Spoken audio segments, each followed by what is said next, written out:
The next morning, the storm calmed. Several townspeople gathered at the foot of the hill. They discussed what they had seen that night. Some claimed it must have been a short circuit, others said someone had moved into the house, but no one had seen anyone going or out. One man decided to climb the hill. The others stayed below, watching.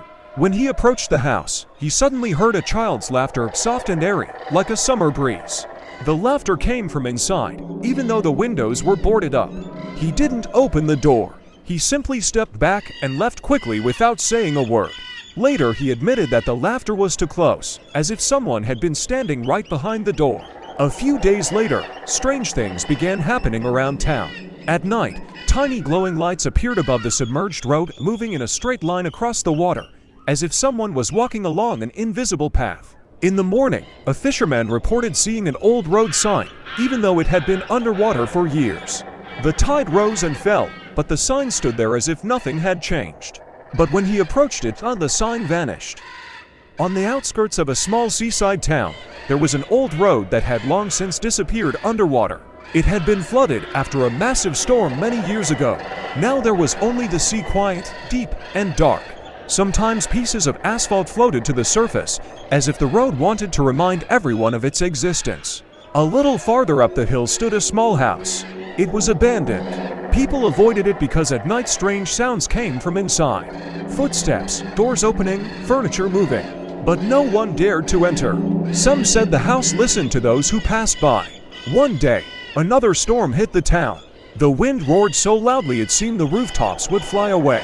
Waves crashed against the cliffs, and the water once again tried to reclaim the land. That very night, a light suddenly turned on inside the old house. No one had switched it on, the neighbors saw it from their windows. The lights came on in every room at once. A few seconds later, they went out. Then, a minute later, a single light appeared again, only in one room on the second floor. The room that used to be a child's bedroom. As if it had slipped beneath the water, the townspeople decided to inspect the house during the day. They climbed the hill as a group. The townspeople decided to inspect the house during the day. They climbed the hill as a group, trying to ignore the uneasy silence that surrounded the place. The closer they came, the heavier the air felt, as if the house itself was watching them approach. When they finally reached the front porch, the door slowly creaked open on its own. No wind, no movement, just an invitation. Inside, the air was cold, much colder than outside. Dust lay thick on the floor, yet there were footprints, fresh ones, leading deeper into the hallway. The group followed them cautiously. The footprints led to the staircase, and then to the second floor. When they reached the top, the door to the former child's bedroom opened by itself, just like the front door had. A faint light flickered inside, though there was no electricity in the house. They stepped in. Inside the small room was nothing but peeling wallpaper and a broken wooden crib. Yet the light came from something else, from the walls themselves. Shadows moved across the wallpaper, shifting and forming shapes. At first they seemed random, but then the townspeople realized they were watching memories. Scenes of the old road before it sank. Cars passing, people laughing, children running. Moments frozen in time, playing like a silent movie across the walls.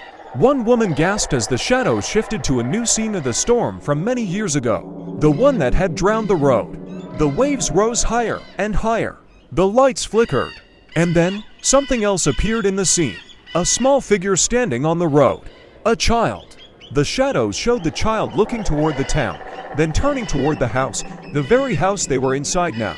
A final wave came crashing down, and the shadows went dark suddenly. The house trembled just slightly, like a shiver. The group froze. Then they heard it. A whisper, coming from beneath the floorboards. At first it was too soft to understand, but gradually it grew clearer, rising like a voice carried by water. The floor beneath them darkened. Water began to seep through the cracks, spreading in thin lines like veins.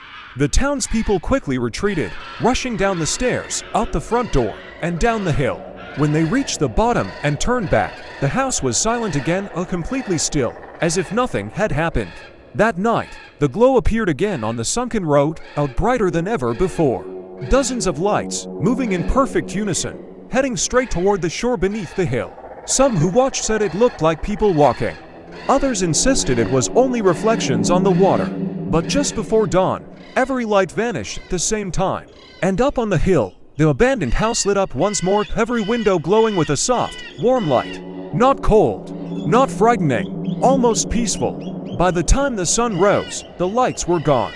But the footprints on the wet ground around the house remained a tiny, barefoot, leading from the water to the front porch and ending at the threshold. Today, the townspeople still avoid the hill. The road remains underwater, and on some nights, if the wind is calm, you can hear a faint laugh near the shoreline, a gentle echoing, carried by the waves. The house stands quietly above it all, watching the sea, listening, remembering, because some places never truly let go of the past, and some memories refuse to sink.